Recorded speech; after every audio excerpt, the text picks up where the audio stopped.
Okay, next question is from B. How have these views become so mainstream within the GC movement? Conspiracies about Soros, etc. How can they pretend to be reasonable, concerned people whilst pushing this junk? I guess we've kind of covered this, and then another hand, this is kind of like the whole point in the show, and we're gonna have to go on for it for like episodes more. I mean, this is the struggle with conspiracy theories, isn't it? It's like, how do people believe this? How do you think that the moon landing is fake? How? Yeah, I guess we'll have to just go in more detail. Yeah, I mean, I think the entry point for different conspiracy theories is like irresolvable doubt and skepticism about something.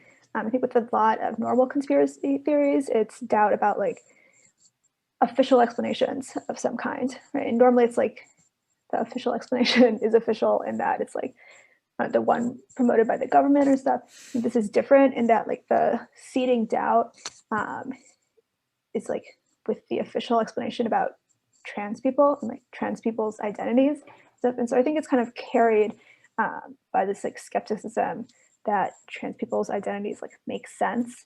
And so then this thought that because they don't make sense, there must be some other explanation. Yeah. And then following that is like the belief that can't be disproven, and then it'll be followed wherever leads. It's part of, so we've said that like the evidence isn't on their side, but they do have academics on their side, right? Like prominently philosophers, notably not an empirical discipline. And part of my takeaway from this movement has been that like for a lot of people, what protects them from conspiracy theories is just like elitism. It's just like conspiracy theories don't seem popular because they think that like, no, 4chan is not credible, which is true. But that like, I mean, it's not coming from like any academic credential sources. And as soon as you hear like conspiracy theories that have the same kind of structure and stuff as other ones come from people who are academics, and not just academics, but officers of the British Empire, whatever Kathleen Stock is now. People who don't believe normal conspiracy theories fall for it. They get more credibility with like appeals to authority. Yeah, and I think because of that, you kind of are getting like a different. It's not just the conspiracy theory. It's not just people who are normally conspiracy theorists who are going for this, but they are becoming conspiracy theorists. So I would expect that we'd see these people becoming more susceptible to other conspiracy theories also in the future.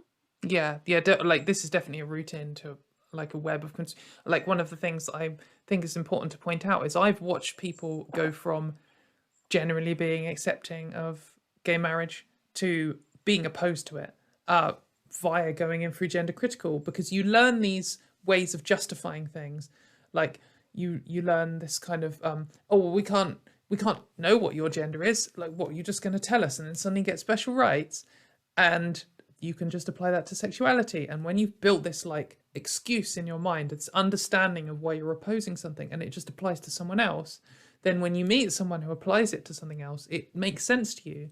And yeah, I was friends with there's one, I've had a few of them, but like one gender critical lady in particular quite upset me. Like we were kind of friends and she was just on the edge. She just had some valid concerns and she was okay. And then she like all of a sudden over a course of like a month spiraled, and she went like into this like just anti-LGBT nosedive. And I ended up having to block her when she said that she thought Nazi was a slur.